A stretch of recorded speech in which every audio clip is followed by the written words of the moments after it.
ଅଛି। ତେଣୁକରି ପରମେଶ୍ୱରଙ୍କ ଅନୁଗ୍ରହ ପ୍ରେମ ସକାଶୁ ପରମେଶ୍ୱରଙ୍କୁ ଧନ୍ୟବାଦ ଦେବା ସଙ୍ଗେ ସଙ୍ଗରେ ଆଉ ଏଇ ଗୁଗଲ ମିଟରେ ଅଂଶୀକାରିକ ହେଇଥିବା ପ୍ରତ୍ୟେକ ପ୍ରଭୁଙ୍କ ରକ୍ତରେ କ୍ରୟ ହୋଇ ପରିତ୍ରାଣ ପ୍ରାପ୍ତ ହୋଇଥିବା ପ୍ରତ୍ୟେକ ବିଶ୍ୱାସୀ ମାନଙ୍କୁ ପରମେଶ୍ୱରଙ୍କର ସେବିକା ସେବକ ପୁତ୍ର ସନ୍ତାନ ମାନଙ୍କୁ ପରମେଶ୍ୱରଙ୍କର ବାକ୍ୟ ପ୍ରତି ଆଲୋଚନା କରିବାକୁ ଯିବା ପୂର୍ବରୁ Aplumore Jisu Christo na jenrigan yang kudu ben boy boy lem tuwen kudu ben abang sanji kamle der na gnar binanya ଆଉ ମୁଁ ଗୋଟେ ବିଷୟ ଆମେ ମାନେ ଆଲୋଚନା କରିବା ଆଉ ବୋଧେ ମୁଁ ଯାହା ଭାବୁଛି ମୋର ଭଏସ କ୍ଲିୟର ଅଛି ଆପଣ ମାନେ କ୍ଲିୟର ଶୁଣି ପାରୁଛନ୍ତି ବୋଲି ମୋର ବିଶ୍ୱାସ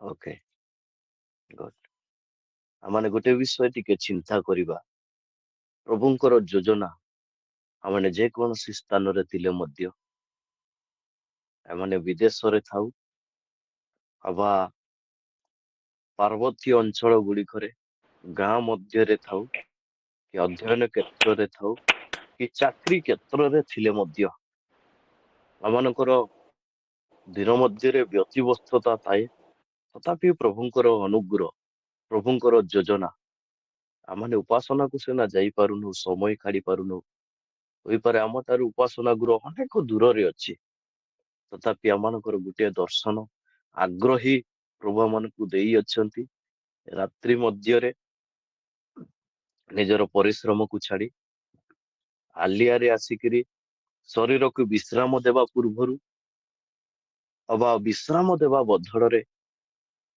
ଆୟୋଜକକାରୀ ପ୍ରଭୁଙ୍କର ସେବକ ମାନଙ୍କୁ ମୁଁ ବହୁତ ଧନ୍ୟବାଦ ଦିଏ କାରଣ ଏପରି ପରିଶ୍ରମ କରି ଆମ୍ଭ ପ୍ରତ୍ୟେକଙ୍କ ନିମନ୍ତେ ସେମାନେ ଆଗେଇ ବଢେଇ ଆଣୁଅଛନ୍ତି ତେଣୁକରି ପରମେଶ୍ୱରଙ୍କର ଗୌରବ ହେଉ ଆସନ୍ତୁ ଏମାନେ ଗୋଟେ ବିଷୟ ଆଲୋଚନା କରିବା ତା ପୂର୍ବରୁ ମୁଁ ପଦେ ପ୍ରାର୍ଥନା କରିବି ତାପରେ ଆମେ ମାନେ ପରବର୍ତ୍ତୀ କାର୍ଯ୍ୟକୁ ଆଗକୁ ବଢିବା ପାଇଁ ସୁଯୋଗ ଦେବା ଆଗାର ବି ନେବା ruang le kana ko tenen jing jing mura do kana lumore jisule amona do ngap gugu to ma peming to ma singkin ratong bak idra sangam lenda na swim nom tanim yum nom boy boy gnugu do kana son swim do kana son mura do kana son dong le tim yum le saim le jangara len je rap le ruang rajbana dene na tibi rasule kanamri bangsa roing dong le tile na sana sen tamwa agar bitna yaing ta kam bolon jisan le anyang tunai kuduk dan adung kan lupe nak sila ranap tintile jangara le ji yante kam le ran ropan yang te kanap sila man royangan tile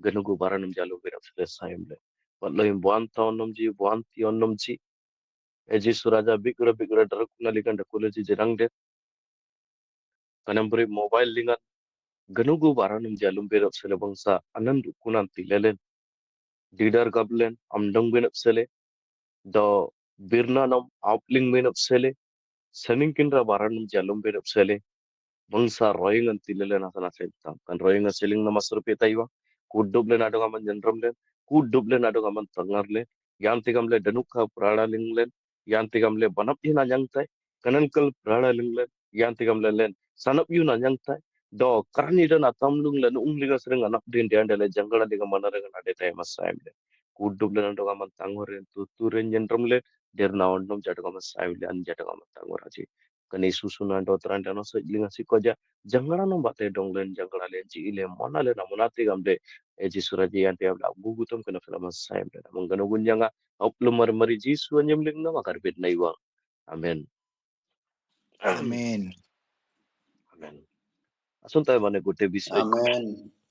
ଆମେ ଆସନ୍ତା ମାନେ ଗୋଟେ ବିଷୟ ଟିକେ ଚିନ୍ତା କରିବା ଆଉ ଯଦି ଆମ୍ଭେ ମାନେ ଏ ଦିନକୁ ଚିନ୍ତା କରୁ ହୋଇପାରେ ଆପଣ ମାନେ ବାଇବଲ ବିଷୟରେ ଅନେକ ବିଷୟ ଜାଣନ୍ତି ଉତ୍ତମ ବିଷୟରେ ଆଉ ସାକ୍ଷ୍ୟ ପ୍ରଦାନ ମଧ୍ୟ କରିପାରୁଅଛନ୍ତି ଏଟା ପ୍ରଭୁଙ୍କର ଯୋଜନା ତଥାପି ଆମମାନେ ସବୁଦିନ ଅଧ୍ୟୟନ କରୁଥିବା ସବୁଦିନ ଆମମାନଙ୍କର ଏଟା ଗୋଟେ ଘୋଷା ପଦ ବୋଲି କହିଲେ ଭୁଲ ହେବ ନାହିଁ ଯେତେ ଜଣ ଆମ୍ଭେ ମାନେ ପ୍ରତ୍ୟେକ ଦିନ ବାଇବଲକୁ ଟଚ୍ କରୁଛୁ ସେମାନଙ୍କ ନିମନ୍ତେ ଏଟା ଗୋଟେ ଘୋଷା ପଦ ଆତ୍ମିକ ଦୀପ ବିଷୟରେ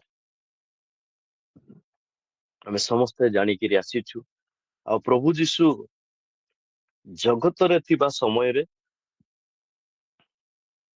ଆମକୁ ଆଦର୍ଶ ଜୀବନର ଉଦାହରଣ 40ଟି ବିଷୟ କହିକିରି ଗଲେ। ପ୍ରଭୁ ଯୀଶୁ ଖ୍ରୀଷ୍ଟ ଜଗତରେ ଥିବା ସମୟରେ ଯେଉଁ ଦିନ ପର୍ଯ୍ୟନ୍ତ ସ୍ୱର୍ଗାରୋହଣ କରିବାର ସମୟ ତାଙ୍କର ଆସିନଥିଲା, ସେ ଜଗତରେ ଥାଇକି 40ଟି ଉଦାହରଣ ବିଷୟ ଦେଇକିରି ଲୋକମାନଙ୍କୁ ବୁଝାଇଲେ। 40ଟି ଉଦାହରଣ ବିଷୟ ତ କହିବା ପାଇଁ ଆମ ପାଖରେ ସମୟ ନାହିଁ, କିନ୍ତୁ ମାତ୍ର 5ଟି ଉଦାହରଣ ବିଷୟ ଆମେ ଟିକେ ଚିନ୍ତା କରିବା। ଏହାର ଉଦ୍ଦେଶ୍ୟ କଣ ଥିଲା ଯେ ଏ ଉଦାହରଣ ପ୍ରଭୁ ଯୀଶୁ ଦେବା ପାଇଁ ବାଧ୍ୟ ହେଲେ। ଈଶ୍ୱରଙ୍କ ଲୋକମାନେ ପ୍ରଭୁ ଆପଣ ମାନଙ୍କୁ ଆଶୀର୍ବାଦ କରନ୍ତୁ। ଯେଉଁ ସ୍ଥାନରେ ଥିଲେ ମଧ୍ୟ ଏକ ଆତ୍ମିକ ଦୀପ ପରି ଜଳିବା ପାଇଁ ପ୍ରଭୁ ଆପଣ ମାନଙ୍କୁ ଅନୁଗ୍ରହ କଲେ। ତେଣୁକରି ପ୍ରଭୁ ଆପଣ ମାନଙ୍କୁ ଅନୁଗ୍ରହ କରନ୍ତୁ। ଆଉ ଏ ମିଟିଂ ଆୟୋଜକ ପ୍ରଭୁଙ୍କର ସେବକଙ୍କୁ ମଧ୍ୟ ପ୍ରଭୁ ଅନୁଗ୍ରହ କରନ୍ତୁ, ଆଶୀର୍ବାଦ କରନ୍ତୁ। ଏମାନେ ଟିକେ ଚିନ୍ତା କରିବା। ଲୋକ ଲିଖିତ ସୁସମାଚାର ପୁସ୍ତକ ଟିକେ ମୋର ସାହାଯ୍ୟ ନିମନ୍ତେ ଅଧ୍ୟୟନ କଲେ ଭଲ ରହିବ। 8 ପର୍ବ 13-16 ଯଦି ଅଧ୍ୟୟନ ପାଇଛନ୍ତି। କରିବା। ପୁଣି ଯେଉଁମାନେ ପଥର ଉପରେ ଅଛନ୍ତି ସେମାନେ ବାକ୍ୟ ନାଇଁ ମା, ଲୋକ ଲିଖିତ ସୁସମାଚାର 8 ପର୍ବ 16 ଅଧ୍ୟୟନ କରିବା। 8 ପର୍ବ 16 ଟିକେ ସ୍ମରଣ 8 କରିଦେବି। ପର୍ବ 16 କେହି ପ୍ରଦୀପ ଜାଳି ପାତ୍ର ଦ୍ୱାର ତାହା ଘୋଡାଇ ରଖେ ନାହିଁ, କିମ୍ବା କୋଠୁ ତଳେ ରଖେ ନାହିଁ, ମାତ୍ର ଦୀପରୁକା ଉପରେ ରଖେ, ଯେପରି ପ୍ରବେଶ କରିବା ଲୋକମାନେ ଆଲୋକ ଦେଖି ପାରନ୍ତି। ଧନ୍ୟବାଦ। ପରମେଶ୍ୱର ଗୌରବ ହେଉ ଏ ସୁନ୍ଦର ବିଷୟ ଆଲୋଚନା କରିବା ପାଇଁ। ପ୍ରଭୁ ଯୀଶୁ ଏ ଉଦାହରଣ ଦେବାର ଚିନ୍ତା କଣ, ମାନେ କେହି ଯେପରି ପ୍ରଦୀପ ଜାଳି ପାତ୍ର ଦ୍ୱାରା ତାହା ଗୁଡାଇ ରଖେ ନାହିଁ, କିମ୍ବା କୋଠ ତଳେ ରଖେ ନାହିଁ, ମାତ୍ର ଦୀପରୁକା ଉପରେ ରଖେ, ଯେପରି ପ୍ରବେଶ କରିବା ଲୋକେ ଆଲୋକ ଦେଖି ପାରନ୍ତି। ପ୍ରଭୁ ଆପଣ ମାନଙ୍କୁ ଅନୁଗ୍ରହ କରନ୍ତୁ, ଆଶୀର୍ବାଦ କରନ୍ତୁ। ଆମେ ଟିକେ ଚିନ୍ତା କରିବା। ଯେତେବେଳେ ଆମ୍ଭମାନଙ୍କର ପୂର୍ବ ଜୀବନକୁ ଅନୁସରଣ କରୁ, ତାହେଲେ ଆମ୍ଭେମାନେ ଯୀଶୁଙ୍କର ପରିଚୟ ବାହାରେ ଥିଲୁ। ଆମମାନଙ୍କର ପୂର୍ବ ଜୀବନକୁ ଆମମାନେ ଅନୁସରଣ କଲେ ଯୀଶୁଙ୍କୁ ଠାରୁ ଆମମାନଙ୍କର ଜୀବନ ଅତି ବହୁତ ଦୂର ଥିଲା। କିନ୍ତୁ ଯେଉଁ ଦିନ ଆମେ ଯୀଶୁଙ୍କୁ ପ୍ରଭୁ ଭାବରେ ଗ୍ରହଣ କରିନେଲୁ, ବ୍ୟକ୍ତିଗତ ଭାବରେ ପରିତ୍ରାଣ କର୍ତ୍ତା ଯେ ଯୀଶୁ ଏ ବିଷୟ ଯେତେବେଳେ ଆମ୍ଭେମାନେ ମନରେ ଭାବି ନେଲୁ, ସେଇ ଦିନ ଠାରୁ ଆମ୍ଭେମାନେ ଗୋଟିଏ ଗୋଟିଏ ଆତ୍ମିକ ଦୀପ ଭାବରେ ପ୍ରଭୁ ଆମ୍ଭମାନଙ୍କୁ ଚିହ୍ନିବା ପାଇଁ ସୁଯୋଗ ଦେଲେ। ଆତ୍ମିକ ଭାବରେ ଆମ୍ଭେମାନେ ଗୋଟିଏ ଦୀପ ଅଟୁ, ପ୍ରଦୀପ ଅଟୁ। ଈଶ୍ୱରଙ୍କ ଲୋକମାନେ ଯଦି ଆମ୍ଭେମାନେ ଚିନ୍ତା କରିବା, ଯଦି ମୁଁ ପ୍ରକୃତରେ ପରିତ୍ରାଣ ପାଇଛି, ଯଦି ମୁଁ ପ୍ରକୃତରେ ଖ୍ରୀଷ୍ଟିଆନ ବୋଲି ନିଜକୁ ମନେ କରେ, ଅନ୍ୟ ଲୋକମାନଙ୍କ ସମ୍ମୁଖରେ ଖ୍ରୀଷ୍ଟିଆନ ବୋଲି ସମ୍ବୋଧନ କରିବା ପାଇଁ ଅନେକ ଲୋକମାନେ ଭୟଭୀତ କରନ୍ତି। ଗୋଟିଏ ଗାଁର ଭାଇଙ୍କ ବିଷୟ ଯଦି ମୁଁ କହିବି, ସେ ବି ଜଣେ ଗୋଟେ ଚାକିରି କ୍ଷେତ୍ରରେ ଥିଲେ, ଛୋଟିଆ ଚାକିରି। ଆଉ ତାଙ୍କ ଟିମରେ କେହି ମଧ୍ୟ ଯୀଶୁଙ୍କର ପରିଚୟ ପାଇନଥିବା ଲୋକ, ଯୀଶୁଙ୍କର ପରିଚୟ ପାଇଥିବା ଲୋକ କେହି ନଥିଲେ। 8 ଜଣଙ୍କ ମଧ୍ୟରୁ ସେ ଜଣେ ହିଁ ଯୀଶୁଙ୍କର ପରିଚୟ ପାଇଥିଲା। କିନ୍ତୁ ସିଏ ନିଜକୁ ଯୀଶୁଙ୍କୁ ପ୍ରଭୁ ଭାବରେ ସ୍ୱୀକାର କରିବାର ସୁଯୋଗ ସେ ଜାଗାରେ ସେ ନେଇପାରିଲେ ନାହିଁ। ଆଉ ସେ ନିଜକୁ ମୁଁ ଖ୍ରୀଷ୍ଟିଆନ ଲୋକ ବୋଲି ସାକ୍ଷ୍ୟ ପ୍ରକାଶ କରିପାରିଲେ ନାହିଁ, କାରଣ ତାଙ୍କ ଜୀବନରେ ପ୍ରକୃତ ଆତ୍ମିକତା ଦୀପ ନାହିଁ। ଈଶ୍ୱରଙ୍କ ଲୋକମାନେ, ପ୍ରଭୁଙ୍କର ଯୋଜନା ଯେତେବେଳେ ଆପଣ ମାନେ, ଆଜି ମୁଁ, ଆମେ ନିରୀହ ଲୋକମାନେ ଯଦି ଦିନକର ସମୟକୁ ଆମେ ସ୍ମରଣ କରୁ, ଲୋକମାନେ ସୌରା ମାନଙ୍କୁ ନିଚ ଜାତି ଆଉ ବୁଲିକିରି ଆମ୍ଭମାନଙ୍କୁ କହିଲେ, ଆମମାନଙ୍କୁ ଅବାଧ୍ୟ, ମୂର୍ଖ, ଅଶିକ୍ଷିତ ଲୋକ ବୋଲି ଅନ୍ୟମାନେ ଆମମାନଙ୍କୁ ଚିହ୍ନିଥିଲେ। ପଛୁଆ ବର୍ଗର ଲୋକମାନେ ବୋଲି ଆମମାନଙ୍କୁ ଜାଣିଥିଲେ। କିନ୍ତୁ ଏଇ ଲୋକମାନଙ୍କୁ ଆଜି ଆତ୍ମିକତା ଦୀପ ଭାବରେ ପ୍ରଭୁ ଯୀଶୁ ଖ୍ରୀଷ୍ଟ ଆପଣଙ୍କୁ ଚିହ୍ନଟ କରିବା ପାଇଁ ସୁଯୋଗ ଦେଲେ, ମତେ ଚିହ୍ନଟ କରିବା ପାଇଁ ସୁଯୋଗ ଦେଲା। ଈଶ୍ୱରଙ୍କ ଲୋକମାନେ, ଯେତେବେଳେ ଜଣେ ମନୁଷ୍ୟ ପ୍ରକୃତ ପରିତ୍ରାଣର ଅନୁଭୂତି ପାଇବ, ଯେତେବେଳେ ଜଣେ ମନୁଷ୍ୟ ପ୍ରକୃତ ପରିତ୍ରାଣର ଅନୁଭୂତି ପାଇବ, ଆଜ୍ଞା ତାର ଜୀବନ ବଦଳିଯିବ, ତାର ମନ ବଦଳିଯିବ। ସେ ନିଜକୁ ଯେତେ ଲୁଚେଇବା ପାଇଁ ଚେଷ୍ଟା କଲେ ମଧ୍ୟ ଲୁଚେଇ ପାରିବ ନାହିଁ। କାରଣ କଣ? ପବିତ୍ର ଆତ୍ମା ତାଙ୍କୁ ବାରମ୍ବାର ଗଞ୍ଜଣା ଦେବ ଯେ ନାଇଁ ନାଇଁ ନାଇଁ, ହେବ ନାହିଁ। ତମର ହାଲକକୁ ଦେଖି ଅନେକ ଲୋକମାନେ ଯୀଶୁଙ୍କ ପରିବାର ମଧ୍ୟକୁ ପଶିବା ପାଇଁ ଆବଶ୍ୟକତା ରହିଅଛି। ଯଦି ଆପଣ ନିଜକୁ ଲୁଚେଇବା ପାଇଁ ଚାହିଁବେ, କେବେ ଲୁଚି ପାରିବେ ନାହିଁ। କାରଣ ପ୍ରଭୁ ଯୀଶୁ ଚାହାନ୍ତି ଆପଣ ଏକ ଆତ୍ମିକ ପ୍ରଦୀପ। ଆପଣଙ୍କର ଆଲୋକକୁ ଦେଖି ଅନେକ ଲୋକମାନେ ଯୀଶୁଙ୍କ ନିକଟକୁ ଆସିବେ। ତେଣୁକରି ଗୋଟିଏ ମଣ୍ଡଳୀରେ ଜଣେ ଆତ୍ମିକ ପିତା, ଜଣେ ଆତ୍ମିକ ବାପା, ଆଜ୍ଞା ତାଙ୍କ ଜୀବନ ଭିନ୍ନ ରହିବ। ଗାଁରେ ଯଦି 103 ଲୋକ ସଂଖ୍ୟା ଥିବେ, ଯଦି 20 ଘର ଲୋକ ସଂଖ୍ୟା ଥିବେ ସେ ଗାଁରେ, ସେ 20 ଘର ମଧ୍ୟରୁ ଏ 103 ଲୋକମାନଙ୍କ ମଧ୍ୟରୁ ଏ ଗୋଟିଏ ବ୍ୟକ୍ତି ଯଦି ପରିତ୍ରାଣ ପ୍ରାପ୍ତର ଅନୁଭୂତିକାରୀ ଲୋକ ହେଇଥିବ, ଯୀଶୁଙ୍କର ପରିଚାଳିତ ଦାତା ହେଇଥିବ, ଆଜ୍ଞା ତାର ଆଚାର, ବ୍ୟବହାର, କଣ୍ଠ, ତାଙ୍କର ଜୀବନର ଚରିତ୍ର ସମ୍ପୂର୍ଣ୍ଣ ପୃଥକ ରହିବ। ଆଉ ଲୋକମାନେ ଜାଣିବେ ଏଇ ବ୍ୟକ୍ତି ପ୍ରକୃତରେ ପରିତ୍ରାଣ ପ୍ରାପ୍ତ ବ୍ୟକ୍ତି। ଏ ବ୍ୟକ୍ତି ପ୍ରକୃତରେ ଈଶ୍ୱରଙ୍କ ଦୃଷ୍ଟିରେ ଏକ ଆତ୍ମିକ ଦୀପ। ହେ ବ୍ୟକ୍ତି, ଆପଣଙ୍କ ଜୀବନରେ, ମୋ ଜୀବନରେ ଏହା ଆବଶ୍ୟକତା ରହିଅଛି। ବନ୍ଧୁମାନେ, ଆପଣ ଆଜି ମୁଁ ଯେଉଁ ସ୍ଥାନରେ ଥିଲେ ମଧ୍ୟ, ପାରାକେମଡିରେ ରୁହନ୍ତୁ, ବ୍ରହ୍ମପୁରରେ ରୁହନ୍ତୁ, କି ବେଙ୍ଗାଲୁରୁରେ ରୁହନ୍ତୁ, କି ମୁମ୍ବାଇରେ ରୁହନ୍ତୁ, ଯୋଉଠି ବି ରୁହନ୍ତୁ, ଆମେ ଯୋଉ ଗୀତ ଗାଉଛୁ ସବୁବେଳେ ଚର୍ଚ୍ଚ ଗୁଡିକରେ, ପୃଥିବୀ ଜାଣୁ ଆମେ ଯୀଶୁଙ୍କର, ଦେଖି ଆମ ପ୍ରେମ ଏ ଜଗତ ଜାଣୁ।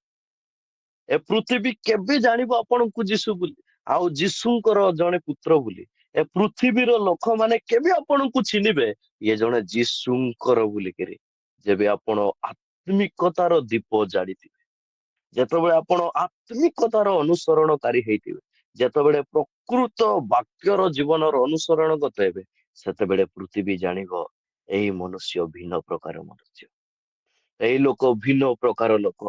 ସେତେବେଳେ ପୃଥିବୀ ଜାଣିବ, ଜଗତର ଲୋକମାନେ ଜାଣିବେ, ପଡୋଶୀ ଗ୍ରାମର ଲୋକମାନେ ଜାଣିବେ, ଅନ୍ୟ ଗ୍ରାମର ଲୋକମାନେ ଜାଣିବେ ଏଇ ଆତ୍ମିକ ପ୍ରାପ୍ତ ଜଣେ ବ୍ୟକ୍ତି। କିଏ ବା ତାଙ୍କ ସମ୍ମୁଖରେ ଛିଡାଇ ପାରିବ? କିଏ ହବା ତାଙ୍କୁ ଜବାବ ଦେଇପାରିବ? କିଏ ହବା ତାକୁ ପ୍ରଶ୍ନ କରିପାରିବ? ଏପରି ଲୋକ କେହି ନାହିଁ। କାରଣ କଣ ପାଇଁ? ୟାଙ୍କ ଜୀବନ ଭିନ୍ନ। ଆମେ ତାଙ୍କ ପରି ଉପବାସ କରିପାରିବା ନାହିଁ, ଆମେ ତାଙ୍କ ପରି ଭାବବାଣୀ କହିପାରିବା ନାହିଁ, ଆମେ ତାଙ୍କ ପରି ପ୍ରାର୍ଥନା କରିପାରିବା ନାହିଁ। କଣ ପାଇଁ? ଆମେ ଜଗତର ଲୋକ, ସିଏ ସ୍ୱର୍ଗୀୟର ଆତ୍ମିକ ଦାତା ଅଟନ୍ତି। ପ୍ରଭୁ ଯୀଶୁ ଏଥି ନିମନ୍ତେ କହିଲେ, କେହି ପ୍ରଦୀପ ଜାଳି ପାତ୍ର ଦ୍ୱାରା ତା ଗୁଡାଇ ରଖେ ନାହିଁ, କିମ୍ବା କୋଠ ତଳେ ରଖେ ନାହିଁ, ମାତ୍ର ଦୀପ ରଖା ଉପରେ ରଖେ, ଯେପରି ପ୍ରବେଶ କରିବା ଲୋକମାନେ ଆଲୋକ ଦେଖି ପାରନ୍ତି।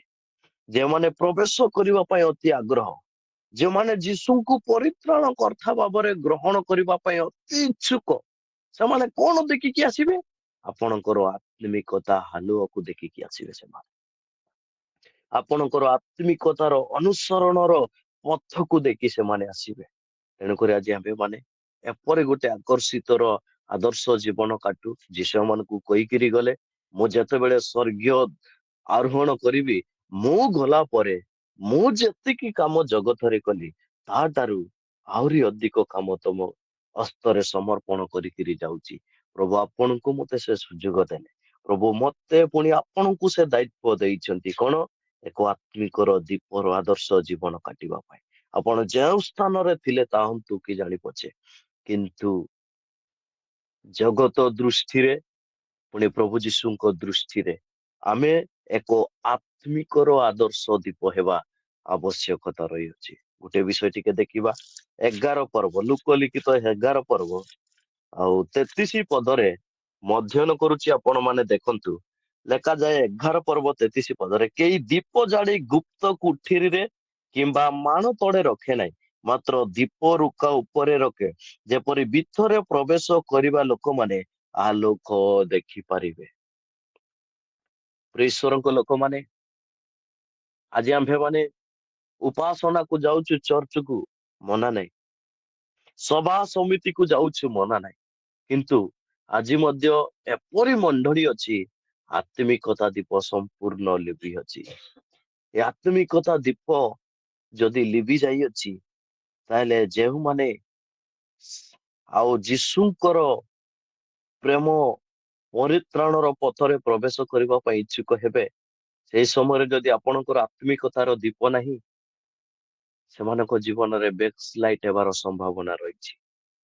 ନୂଆ ନୂଆରେ ଆସିବେ, ସେମାନେ ଗିର୍ଜାକୁ ଆସିବେ, ଉପାସନାରେ ସହଯୋଗ ଦେବେ, ମଣ୍ଡଳୀର ସମସ୍ତ କ୍ଷେତ୍ରରେ ସେମାନେ ଅଂଶୀକାରିକ ହେବେ, କିନ୍ତୁ ଯେତେବେଳେ ସେମାନେ ଦେଖିବେ ଯେ ଯୀଶୁଙ୍କ ଦୃଷ୍ଟିରେ ଆତ୍ମିକତାର ଦୀପର ଆଦର୍ଶ ଜୀବନ ମଣ୍ଡଳୀରେ ନାହିଁ, ଯେତେବେଳେ ସେମାନେ ଜାଣିବେ ଏ ବିଷୟ, ସେଇ ଲୋକମାନେ ବ୍ୟାକସ୍ଲାଇଡ୍ ହେବାର ସମ୍ଭାବନା ବହୁତ ରହିଛି। ତେଣୁକରି ସେ ଆତ୍ମା ଗୁଡ଼ିକୁ ଲାଭ କରିବା ପାଇଁ ହେଲେ, ସେ ପରିବାରକୁ ଜିଣିବା ପାଇଁ ହେଲେ, ପ୍ରଥମେ ମଣ୍ଡଳୀର ଆତ୍ମିକତା ଦୀପ, ଗୋଟିଏ ପରିବାର ମଧ୍ୟରେ ଆତ୍ମିକତା ଦୀପ, ଗୋଟେ ବ୍ୟକ୍ତିଗତ ଜୀବନରେ ଏକ ଆତ୍ମିକତା ଆଲୋକ, ଯୀଶୁଙ୍କ ଆଲୋକ ଥିବାର ଅଛି ଗୋଟିଏ ଜୀବନରେ, ତାହେଲେ ନିଶ୍ଚିତ ପ୍ରଭୁ ଅନୁଗ୍ରହ କରିବେ, ଶକ୍ତିଯୁକ୍ତ କରିବେ, ଆତ୍ମାରେ ବଳିଷ୍ଠ କରିବେ। ଏ ଜଣେ ମୋର ବାଚନକାରୀ, ମନୋନୀତ ପ୍ରାପ୍ତ, ମୋ ନିମନ୍ତେ ବଛା ଯାଇଥିବା ଏକ ଆତ୍ମିକ ଦୀପ ବୋଲି ପ୍ରଭୁ ଯୀଶୁ ଖ୍ରୀଷ୍ଟ ସେଇ ଦିନ ସମ୍ବୋଧନ କରିବେ। ତେଣୁକରି ଆମ୍ଭମାନଙ୍କ ଜୀବନରେ ଏକ ଆତ୍ମିକତା ଆଲୁଅ ପ୍ରକାଶ ପାଇବା ଅତି ଜରୁରୀ ରହିଅଛି। ଆମମାନଙ୍କ ମଣ୍ଡଳୀକୁ ଯଦି ଆମ୍ଭେମାନେ ଟିକେ ସ୍ମରଣ କରୁ, ଆଜି ଆମ ପରିବାରକୁ ଟିକେ ସ୍ମରଣ କରୁ, ଆମେ ଏ ସମୟକୁ ନିଜ ମଣ୍ଡଳୀକୁ, ନିଜ ପରିବାରକୁ ଟିକେ ଚିନ୍ତା କରୁ। ମୋ ମଣ୍ଡଳୀରେ ଆତ୍ମିକ ଦୀପ ଜଳିଛି ଆଜି ଯାଇ ନା ହାରି ଯାଇଅଛି? ମୋ ପରିବାରରେ ଆତ୍ମିକତାର ଆଲୋକରେ ଅଛୁ ନା ଆମ୍ଭେମାନେ ହାରି ଯାଉଛୁ? ଟିକେ ଆମ୍ଭେମାନେ ଚିନ୍ତା କରିବା। ଯଦି ମୋର ମଣ୍ଡଳୀ ଆଜି ଆତ୍ମିକ ଦୀପରେ ସମ୍ପୂର୍ଣ୍ଣ କ୍ଷଣ ହେବାର ସମ୍ଭାବନା ରହିଅଛି, ଆସୁ ଆମ୍ଭେମାନେ ପ୍ରାର୍ଥନା କରୁ, ଫେରି ଯାଉ ପ୍ରଭୁଙ୍କୁ କହୁ, ପ୍ରଭୁ ଆମ୍ଭେମାନେ ତୁମ ଦୃଷ୍ଟିରେ ଭୁଲରେ ପଡିଗଲୁ, ହାରିଗଲୁ ବାପା, ତୁମର ଆତ୍ମିକ ଦୀପ ଜାଳି ପାରିଲୁ ନାହିଁ। ପ୍ରଭୁ ଯେପରି ଜାଳି ପାରିବ ମନକୁ ଅନୁଗ୍ରହ କର। ଆମେ ପ୍ରଭୁଙ୍କୁ କହିବା, ପାପରେ ଯେପରି ନ ପଡିବୁ, ଶୈତାନର ଜାଲରେ ଯେପରି ନ ପଡିବୁ ବାପା, ଏଇ ଜୀବନକୁ ନେଇ ଆସୁ ଆମ୍ଭେମାନେ ଯୀଶୁଙ୍କର ଚରଣଗତ ହେଉ। ଯଦି ଆପଣ ମାନେ ଦେଖିବେ, ମାଥ୍ୟୁ ଲିଖିତ ସୁସମାଚାର ପଦରେ ମଧ୍ୟ ଲେଖାଯାଏ, 5 ପର୍ବ 13-15 ପଦ, ପୁଣି 16 ପଦ ଯଦି ଦେଖିବେ, ଲେଖାଯାଏ, କିଏ ବା ଲୋକମାନେ ଦୀପ ଜାଳି ମାଣ ତଳେ ରଖନ୍ତି ନାହିଁ, ମାତ୍ର ଦୀପ ରୁଖ ଉପରେ ରଖନ୍ତି, ସେଥିରେ ତା ଗୃହରେ ଥିବା ସମସ୍ତ ଲୋକଙ୍କୁ ଆଲୋକ ଦିଏ। ସେ ପ୍ରକାରେ ତମ୍ଭମାନଙ୍କର ଆଲୋକ ଲୋକଙ୍କ ସାକ୍ଷାତରେ ପ୍ରକାଶ ପାଉ, ଯେପରି ସେମାନେ ତମ୍ଭମାନଙ୍କର ସତ୍କର୍ମ ଦେଖି ତମ୍ଭମାନଙ୍କ ସ୍ୱର୍ଗସ୍ଥ ପିତାଙ୍କର ମହିମା କୀର୍ତ୍ତନ କରିବେ ବୋଲି ପ୍ରଭୁ ଯୀଶୁ କହିଛନ୍ତି। ଏଟା କୌଣସି ଲୋକ କହିନାହାନ୍ତି, ଏହା ପ୍ରଭୁ ଯୀଶୁ କହିଅଛନ୍ତି। ଏଟା କେବେ କହିଛନ୍ତି? ଯେତେବେଳେ ସେ ଜଗତରେ ଥିଲେ, ଏତି ମଧ୍ୟ ପର୍ଯ୍ୟନ୍ତ ସେ ସ୍ୱର୍ଗ ଆରୋହଣ କରିନାହାନ୍ତି, ଏଇ ବିଷୟ ସେ କହିଅଛନ୍ତି। ଈଶ୍ୱରଙ୍କ ଲୋକମାନେ, ଲେଖାଯାଏ, ଲୋକମାନେ ଦୀପ ଜାଳି ମାଣ ତଳେ ରଖନ୍ତି ନାହିଁ।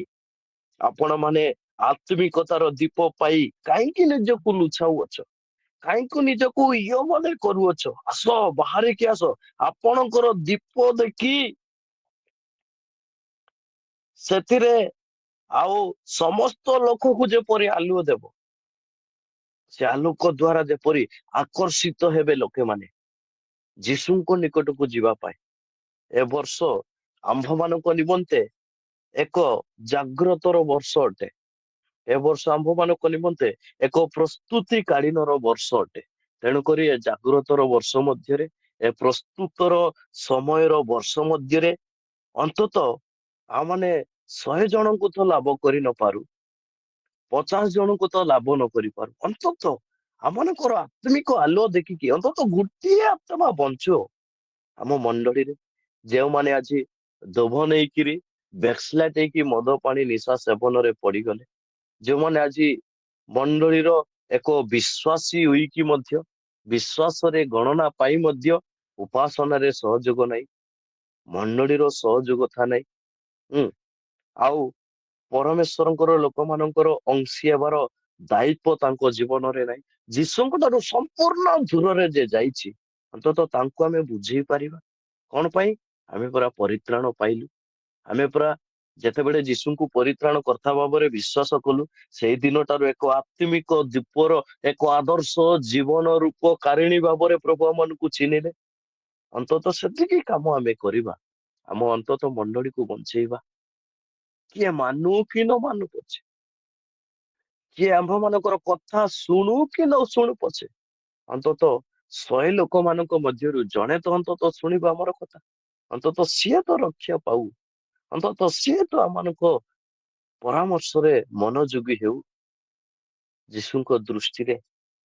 ତେଣୁକରି ଆମ୍ଭେମାନେ ଟିକେ ଚିନ୍ତା କରିବା। ଆଜି ଅନେକ ମଣ୍ଡଳୀ ଦୁର୍ବଳ ହୋଇଅଛି। କଣ ପାଇଁ? ମାନେ ଆଜି ମଣ୍ଡଳୀରେ ଯେତେବେଳେ ବୈଠକ କରାଯିବ, ସେତେବେଳେ ଅନେକ ମଣ୍ଡଳୀ ଏପରି ଅଛି, ଆତ୍ମା ନିମନ୍ତେ ଚିନ୍ତାର ବିଷୟ ନାହିଁ। ଆଗାମୀ ଦିନରେ କଣ, କୋଉଠୁ କେତେ ଆଦାୟ ହେବ, କଣ କରାଯିବ, ସେ ସଭାରେ କେତେ ଖର୍ଚ୍ଚ ହେବ, ଏ ବିଷୟରେ ଆଲୋଚନା ହୁଏ। କିନ୍ତୁ ଗୋଟିଏ ବିଷୟ ଆଲୋଚନା କରିବା ପାଇଁ ଆଜି ମଣ୍ଡଳୀ ପାଶୁରି ଅଛି। କଣ ସେଇଟା? ଏ ଆତ୍ମିକ ଦୀପ ଜାଳିବା ଦ୍ଵାରା ଅନେକ ଲୋକମାନେ ଏଇ ଆଲୁଅ ମଧ୍ୟକୁ ଆସିବାର ସୁଯୋଗ ନେବେ ତ? ଏ ଆତ୍ମିକର ଆଲୁଅ ଜଳିଲେ ଅନ୍ତତଃ ଗୋଟିଏ ପରିବାର ସୁରକ୍ଷା ପାଇବ ପରା। ଆସ ଟିକେ ହାତ ଧରାଧରି ପ୍ରାର୍ଥନା କରିବା ଆମ ମଣ୍ଡଳୀ ପାଇଁ।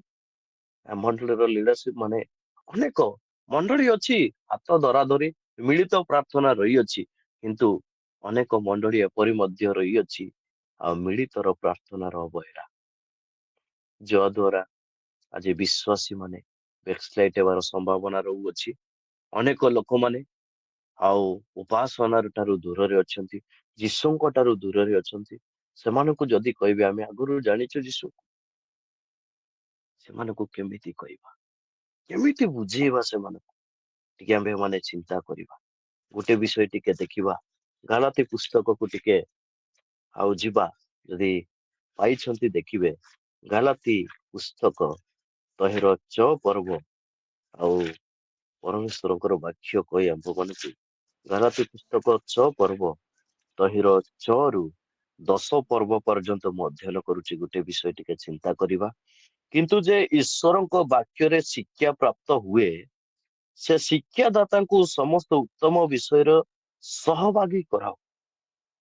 ଯୋଉ ଆତ୍ମିକତା ଦୀପ ଆମ୍ଭେ ମାନେ ପାଇଛୁ, ଆମେ ଅନ୍ୟ ଲୋକମାନଙ୍କୁ ଯୀଶୁଙ୍କ ସହଭାଗିତାରେ ଆଣିବା ପାଇଁ, ଯୀଶୁଙ୍କୁ ଆଲୋକୁ ଆଣିବା ପାଇଁ, ଯୀଶୁଙ୍କ ନିକଟକୁ ଆଣିବାର ସହଭାଗୀର କାମ ଆପଣଙ୍କୁ ମତେ ଆଜି ପ୍ରଭୁ ଯୀଶୁ ଦେଇଛନ୍ତି। ସହଭାଗୀ କରାଇବା, ମିଶାଇବା, ପରିତ୍ରାଣର ପଥ ମଧ୍ୟକୁ କଢାଇ ନେବା, ଆଉ ଯୀଶୁଙ୍କ ଅନୁସରଣ ଗତ କରାଇବା, ସ୍ୱର୍ଗର ଅଧିକାରୀ କରାଇବା। ତେଣୁକରି ପ୍ରଭୁ କହନ୍ତି ଯେ ଯୋଉମାନେ ଆଉ ଲେଖାଯାଏ ଶିକ୍ଷା ପ୍ରାପ୍ତ ହୁଏ, ସେ ଶିକ୍ଷାଦାତାଙ୍କୁ ସମସ୍ତ ଉତ୍ତମ ବିଷୟର ସହଭାଗୀ କରାଉ। ଭ୍ରାନ୍ତ ନ ହୁଅ, ଈଶ୍ୱର ବିଦ୍ରୁପର ପାତ୍ର ନୁହନ୍ତି, କାରଣ ମନୁଷ୍ୟ ଯାହା ବୁଣେ ତାହା ହିଁ କାଟିବ ବୋଲି ଲେଖାଯାଏ। ଆଉ ଲେଖାଯାଏ ଯେଣୁ ଯେ ଆପଣା ଶରୀର ଉଦ୍ଦେଶ୍ୟରେ ବୁଣେ, ସେ ଶରୀରରୁ ଉତ୍ପନ୍ନ କ୍ଷୟଣୀୟ ଶସ୍ୟ କାଟିବ। କିନ୍ତୁ ଯେ ଆତ୍ମାଙ୍କ ଉଦ୍ଦେଶ୍ୟରେ ବୁଣେ, ସେ ଆତ୍ମାଙ୍କ ଠାରୁ ଉତ୍ପନ୍ନ ଅନନ୍ତ ଜୀବନ ରୂପ ଶସ୍ୟ କାଟିବ। ଆମ୍ଭେମାନେ ଉତ୍ତମ କର୍ମ କରିବାରେ ଶ୍ରାନ୍ତ ନ ହେଉ, କାରଣ କ୍ଳାନ୍ତ ନହେଲେ ଉପଯୁକ୍ତ ସମୟରେ ଶସ୍ୟ କାଟିବା। ଲେଖାଯାଏ ଅତଏବ ଆମ୍ଭେମାନେ ସୁଯୋଗ ଅନୁସାରେ ସମସ୍ତଙ୍କର ବିଶେଷତଃ ଏକ ପରିବାର ଭକ୍ତ ବିଶ୍ୱାସୀ ସମସ୍ତଙ୍କର ମଙ୍ଗଳ କରୁ। ଆଜ୍ଞା, ଆମ୍ଭମାନଙ୍କ ଜୀବନରେ ଯୋଉ ଆତ୍ମିକତାର ଅନୁଗ୍ରହ ପ୍ରଭୁ ଦେଲେ, ଏ ଦୀପର ଆଲୋକ ଯୋଉ ପ୍ରଭୁ ଯୀଶୁ ଦେଲେ, ଏଟା ଆମ୍ଭେମାନେ ଏକ ପରିବାର ଭୁକ୍ତ କରାଇବା ପାଇଁ, ଆମେ ସମସ୍ତେ ଏକ ବିଶ୍ୱାସୀ ଅଟୁ ଯୀଶୁଙ୍କ ଦୃଷ୍ଟିରେ। ତେଣୁକରି ଆମେ ନିଜର ମଙ୍ଗଳ କେବଳ ଚେଷ୍ଟା ନ କରୁ, ଅନ୍ୟ ଲୋକର ମଙ୍ଗଳ ମଧ୍ୟ ଚେଷ୍ଟା କରିବା। ଅନେକ ପ୍ରଭୁଙ୍କର ଲୋକମାନେ ଅଛନ୍ତି, ନିଜର ପରିବାରକୁ କିଛି ବର୍ଷ ପାଇଁ ଛାଡି, ନିଜର ନଗରକୁ ଛାଡି, ଯେଉଁ ସ୍ଥାନରେ କିଛି ସୁବିଧା ନଥିବ, ଯେଉଁ ସ୍ଥାନରେ କି ତାର କୌଣସି ବିଷୟରେ ବୁଝିବା ଲୋକ ନଥିବେ ସେପରି ସ୍ଥାନରେ କି ଦରକାର ଥିଲା ଯାଇକିରି ଯୀଶୁଙ୍କର ସାକ୍ଷ୍ୟ ହେବା ପାଇଁ? ନାଇଁ ପରା, ପ୍ରଭୁ ଯୀଶୁ ଯିବା ପୂର୍ବରୁ ଗୋଟିଏ ବିଷୟ କହିକିରି ଗଲେ। କଣ ସେ ସବୁ ବିଷୟ କହିକିରି ଗଲେ? ଏ ବିଷୟ ସବୁ ଜଣେଇବାକୁ ପଡିବ। ଏକ ଆତ୍ମିକର ଦୀପ ଯଦି ମୋ ଜୀବନରେ ଜାଗରଣ ସୃଷ୍ଟି କରିଅଛି, ତାହେଲେ ଅନ୍ୟ ଲୋକମାନଙ୍କୁ ସମ୍ମିଳିତ କରିବା ମୋର କର୍ତ୍ତବ୍ୟ। ମୁଁ ଯଦି ପରିତ୍ରାଣ ପାଇଛି, ତାହେଲେ ଅନ୍ୟ ଲୋକ ମଧ୍ୟ ପରିତ୍ରାଣ ପାଇବା ଅତି ଜରୁରୀ ଅଟେ। ଏଟା ଏ ଦର୍ଶନ କିଏ ପାଇବ? ଯେଉଁ ବ୍ୟକ୍ତି ପ୍ରକୃତ ପରିତ୍ରାଣ ପାଇଥିବ, ଯେଉଁ ବ୍ୟକ୍ତି ଏକ ଆତ୍ମିକ ଦୀପରେ ଜଳି ଉଠିବ, ଯେଉଁ ବ୍ୟକ୍ତି ଯୀଶୁଙ୍କ ବାକ୍ୟରେ ଜଳି ଉଠିବ, ଆଜ୍ଞା ତାଙ୍କୁ ପ୍ରଭୁ ଯୀଶୁଙ୍କ ଦୃଷ୍ଟିରୁ ଏକ ଦର୍ଶନ ଜଣାଯିବ। କଣ? ମୁଁ ଯଦି ପରିତ୍ରାଣ ପାଇଛି, ଅନ୍ୟ ଜଣ ମଧ୍ୟ ପାଇବା ଆବଶ୍ୟକତା ରହିଛି। ମୁଁ ଯଦି ଉଦ୍ଧାର ପାଇଛି, ଅନ୍ୟ ଜଣ ମଧ୍ୟ ପାଇବା ଆବଶ୍ୟକତା ରହିଅଛି। ତେଣୁକରି ଯଦି ପ୍ରେରିତ ପୁସ୍ତକ 1:8-9 ଦେଖିବେ, କିନ୍ତୁ ପବିତ୍ର ଆତ୍ମା ତମ୍ଭମାନଙ୍କ ଉପରେ ଅବତୀର୍ଣ୍ଣ ହୁଅନ୍ତେ, ତୁମ୍ଭେମାନେ ଶକ୍ତି ପ୍ରାପ୍ତ ହେବ, ଆଉ ଜେରୁସାଲେମର ସମସ୍ତ ଜିହୁଦା ପ୍ରଦେଶ ସମରଣୀୟ ପୁଣି ପୃଥିବୀର ପ୍ରାନ୍ତ ପର୍ଯ୍ୟନ୍ତ ସୁଦ୍ଧା ମୋହର ସାକ୍ଷୀ ହେବ। ସେ ଏଇ ସମସ୍ତ କଥା କହିବା ଉତ୍ତାରେ ସେମାନେ ଦେଖୁ ଦେଖୁ ସେ ଉର୍ଦ୍ଧ୍ୱକୁ ଉନ୍ନୀତ ହେଲେ, ଆଉ କଣ୍ଢେ ମେଘ ତାହାଙ୍କୁ ସେମାନଙ୍କ ଦୃଷ୍ଟି ଗୋଚରରୁ ଘେନି ଗଲା ବୋଲି ଲେଖାଯାଏ। ଈଶ୍ୱରଙ୍କ ଲୋକମାନେ ପ୍ରଭୁ ଯୀଶୁ ଖ୍ରୀଷ୍ଟ ସ୍ୱର୍ଗାରୋହଣ କରିବା ପୂର୍ବରୁ ଆମକୁ ଗୋଟେ ଆଦର୍ଶର ପଥ ଦେଖାଇ ଗଲେ। ଦେଖ ଯେ କଣ ସେ ଆଦର୍ଶର ପଥ? ଯଦି ତୁମେ ଆତ୍ମିକତାରେ ଜଡି ଉଠୁଛ, ତାହେଲେ ଅନ୍ୟ ଲୋକମାନଙ୍କୁ ମଧ୍ୟ ଜଡାଅ। ଗୋଟିଏ ଗାଁରେ ଏପରି ପରିସ୍ଥିତି ହେଲା, ସମସ୍ତଙ୍କର ଡିଆସିଲି ସରିଗଲା। ନିଆଁ କୋଉଠୁ ଚଢିବ? ସମସ୍ତଙ୍କ ପାଖରେ। ଯଦି ଧର ସେ ଗାଁରେ ମାକ୍ସିମମ୍ ଘର ସଂଖ୍ୟା 15ଟି ଘର ସଂଖ୍ୟା ରହିଛି, ସେ ଘର ସଂଖ୍ୟା ମଧ୍ୟରୁ ସମସ୍ତଙ୍କର ଡିଆସିଲ କାଠି ସରିଗଲା। ଦୋକାନ ଯିବା ପାଇଁ ବହୁତ ଦୂର, ମାର୍କେଟକୁ ଗଲେ ହିଁ ସେ ଡିଆସିଲ ମିଳେ। ତାଙ୍କ ଗାଁରେ ଦୋକାନ ନାହିଁ, ସେ ଦୋକାନ ଥିଲେ ମଧ୍ୟ ସେ ଦୋକାନରେ ସେ ଡିଆସିଲ ମଧ୍ୟ ସରିଗଲା। କଣ କରାଯିବ? ସେଥିମଧ୍ୟରେ ଜଣେ ପ୍ରଭୁଙ୍କର ପରିତ୍ରାଣ ପ୍ରାପ୍ତ ହୋଇଥିବା ଆତ୍ମିକ ଦୀପ ପରମେଶ୍ୱରଙ୍କର ସେବକ, ତାଙ୍କ ପରିବାର ମଧ୍ୟରେ ମାତ୍ର ଗୋଟିଏ ମାତ୍ର ଡିଆସିଲ କାଟିଥିଲା। ଗୋଟିଏ ଡିଆସିଲ କାଟିଥିଲା, ତାକୁ ତ 15 ଭାଗ କଲେ ହେବ ନାହିଁ, 10 ଭାଗ କଲେ ହେବ ନାହିଁ। କଣ କରାଯିବ?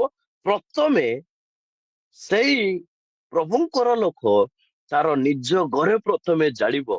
ଜାଳିଲା ପରେ ଯେତେବେଳେ ସେ ଅଙ୍ଗାର ବଢିକିରି ଯିବ, ଅଧିକ ହେବ, ଗୋଟିଏ ଗୋଟିଏ ଘରେ ଗୋଟେ ଗୋଟେ ଅଙ୍ଗାର ଦେଲେ ଯଥେଷ୍ଟ। ସେଥିରେ ଅନେକ ରୋଷେଇ ସରିଯିବ। ବନ୍ଧୁମାନେ, ଆମମାନଙ୍କର ଜୀବନ ସେପରି ହେବାର ଅଛି। ବାଣ୍ଟିକିରି ଯେତେବେଳେ ଦେବେ, ପ୍ରତ୍ୟେକ ଭୋଜନରେ ପରିତୃପ୍ତ ହେବେ, ସବଳ ପ୍ରାପ୍ତ ହେବେ, ପୁଣି ନିତ୍ୟ କର୍ମରେ ଚାଲିବା ପାଇଁ ଆଗେଇ ଯିବେ। ଏ ଆତ୍ମିକ ଦୀପ ମଧ୍ୟ ସେପରି ଅଟେ। ପ୍ରଥମେ ଆମ୍ଭମାନଙ୍କ ଜୀବନରେ, ଯଦି ଆମ ପରିବାର, ଆମ ଗାଁରେ ଯଦି 20ଟି ପରିବାର ଅଛି, କାହାରି ପାଖରେ ଆତ୍ମିକତା ଦୀପ ନାହିଁ, କଣ କରାଯିବ? ଡିଆସିଲ, ଆତ୍ମିକ ଡିଆସିଲ ସରିଯାଇଛି, ଗୋଟିଏ ମାତ୍ର କାଠି ଅଛି, ତା ଆପଣଙ୍କ ପାଖରେ, ମୋ ପାଖରେ। କଣ କରାଯିବ? ଆକୁ ତ ଭାଙ୍ଗିକିରି ବାଣ୍ଟିଲେ ହେବ ନାହିଁ, ଜଳିବ ନାହିଁ। ସେଥିରେ ଯୋଉ ଜଳିବାର ଆଉ କେମିକାଲ ଅଛି, ସେଟା ଯାହା ପାଖରେ ଥିବ ସେ ହିଁ ଜଳିବ, ବାକି ଲୋକ କେହି ଜଳିବେ ନାହିଁ। କଣ କରାଯିବ? ତାକୁ ଗୋଟିଏ ଜାଗାରେ ନିଆଁ ଜାଳିଲା ପରେ, ଯେତେବେଳେ ନିଆଁ ଜଳିବ, ସେ ଜଳିବା ମଧ୍ୟରେ ଯୋଉ ଜଳନ୍ତା ନିଆଁ, କାଠ ଅଙ୍ଗାର ଯେତେବେଳେ ଜଳୁଥିବ, ସେଇ ଜଳୁଥିବା ନିଆଁ ପ୍ରତ୍ୟେକଙ୍କୁ ବାଣ୍ଟିଲେ, ନ ଲିଭିବା ପୂର୍ବରୁ ବାଣ୍ଟିଲେ, ସେ ଘରେ ମଧ୍ୟ ଆଲୋକତା ପାଇବ, ସେ ଲୋକମାନେ ଆଉ ଭୋକ ଶୋଷରୁ ରକ୍ଷା ପାଇବେ। କାରଣ ସେ ନିଆଁ ଦ୍ୱାରା ସେମାନେ ଭୋଜନ ପ୍ରସ୍ତୁତ କରିବେ। ସେ ଭୋଜନ ପ୍ରସ୍ତୁତ ହେଲେ, ସେ ଭୋଜନ ଦ୍ୱାରା ସେମାନେ ପରିତୃପ୍ତ ହେବେ, ପୁଣି ସବଳ ପାଇବେ। ଆଜ୍ଞା, ଆତ୍ମିକତାର ଦୀପ ସେପରି ଅଟେ। ପ୍ରଥମେ ଆମେ ଆମ ପରିବାର ମଧ୍ୟରେ ତାକୁ ଜାଳିବା। ଯେତେବେଳେ ବଢିବ, ଅଧିକ ନିଆଁ ଉଠିବ, ଆଗ୍ରହିତ ବଡ ଉଠିବ, ଆଜ୍ଞା ତାକୁ ଯଦି ଆପଣ ମାନେ ବାଣ୍ଟିବେ, ଅନେକ ଲୋକମାନେ ତୃଷାରେ ଅଛନ୍ତି ଆଜି, ଅନେକ ଲୋକମାନେ ଉପବାସରେ ଅଛନ୍ତି ଆଜି। କଣ ଉପବାସ? ଆତ୍ମିକତାର ଦୀପ ନାହିଁ। ସେମାନଙ୍କର ଆତ୍ମିକତା ଦୀପ ଜଳିବା ପାଇଁ ହେଲେ ପ୍ରଥମେ ଆମ ପରିବାର ଜଳିବାର ଅଛି, ପ୍ରଥମେ ଆମ ଜୀବନରେ ଜଳିବାର ଅଛି। ତାପରେ ତା ବଣ୍ଟନ କଲେ ସେମାନେ ଆତ୍ମାରେ ପରିତୃପ୍ତ ହେବେ, ତୃଷାର୍ତ ହେବେ ନାହିଁ। ସେମାନେ ସବଳ ପାଇବେ ଆତ୍ମିକତାରେ। ବନ୍ଧୁମାନେ, ସେମାନେ ଆତ୍ମିକତାରେ ବଢିତ ପାଇଲେ ଶେଷରେ ସେମାନଙ୍କର ଗୌରବର କାର୍ଯ୍ୟ ପରମେଶ୍ୱରଙ୍କ ଦୃଷ୍ଟିରେ ପରମେଶ୍ୱରଙ୍କର ମହିମା ହେବ। ତେଣୁକରି ଆସୁ ଆମମାନଙ୍କ ଜୀବନରେ ଆମେ ଅନେକ ଗୋଟିଏ ଉଦାହରଣ ନେଇକି ଯାଉ। ଆମ ପାଖରେ ଆତ୍ମିକତା ଦିଆସିଲି ଗୋଟିଏ ମାତ୍ର ଅଛି, ତାକୁ କଣ୍ଢନ କରି ବାଣ୍ଟିଲେ ହେବ ନାହିଁ। ଜାଣିବା ପ୍ରଥମେ, ତାପରେ ଜଳି ଯାଇଥିବା ନିଆଁକୁ, ଜଳିବା ନିଆଁକୁ ମାନେ ବାଣ୍ଟିବା ପରିବାର ମଧ୍ୟରେ, ମଣ୍ଡଳୀ ମଧ୍ୟରେ ବାଣ୍ଟିବା, ମଣ୍ଡଳୀ ଲୋକମାନଙ୍କ ଠାରେ ତାକୁ ଆଉ ଆଗେଇ ନେବା। ଯେଉଁମାନେ ସେ ନିଆଁ ପାଇବେ, ଯେଉଁମାନେ ସେ ଅଗ୍ନି ପାଇବେ, ସେମାନେ ପରିତୃପ୍ତ ହେବେ। ଯେଉଁମାନେ ପାଇବେ ନାହିଁ, ସେମାନେ ନିରାଶ ଅବସ୍ଥାରେ ଭୋକ ଉପବାସରେ ମରିବେ। ତେଣୁକରି ମରିବା ପାଇଁ ଦେବା ନାହିଁ। ଆସ ଆମେ ଆତ୍ମିକ ଦୀପ ଜାଳିବା। ସେ ଆଲୋକକୁ ଦେଖି ଅନେକ ଲୋକମାନେ ଯେପରି ମାଗି ଆସିବେ, ଆଜ୍ଞା ଆମକୁ ଟିକେ ସେ ନିଆଁ ଦିଅନ୍ତୁ, ଆମେ ମଧ୍ୟ ଜାଳିବୁ। ଆଜ୍ଞା ଆମକୁ ମଧ୍ୟ ସେ ଆଶୀର୍ବାଦ ଦିଅନ୍ତୁ, ଆମେ ମଧ୍ୟ ସେଥିରେ ଅଂଶୀ ହେବୁ। ଆମେ ମଧ୍ୟ ସେ ଆଲୋକ ମଧ୍ୟକୁ ଯିବୁ, ଆମକୁ ସେ ଆଲୋକ ଦେଖାଅ। ଲୋକମାନେ ଆଜି କୁଜିବା ପାଇଁ ଆଗ୍ରହ ଅଟନ୍ତି। ଆପଣ କଣ ପ୍ରସ୍ତୁତ କି? ଆଜି ମୁଁ କଣ ପ୍ରସ୍ତୁତ କି? ତେଣୁକରି ଆତ୍ମିକତାର ଆଲୋକ ମଧ୍ୟରେ କଢାଇ ଆଣିବା ପାଇଁ ଏ ଗୋଟେ ମାତ୍ର ଉପାୟ ଅଟେ। ତାହା କଣ? ନିଜେ ଜାଳିବା, ଜଳି ଉଠିବା, ଅନ୍ୟମାନଙ୍କୁ ଜାଳିବା।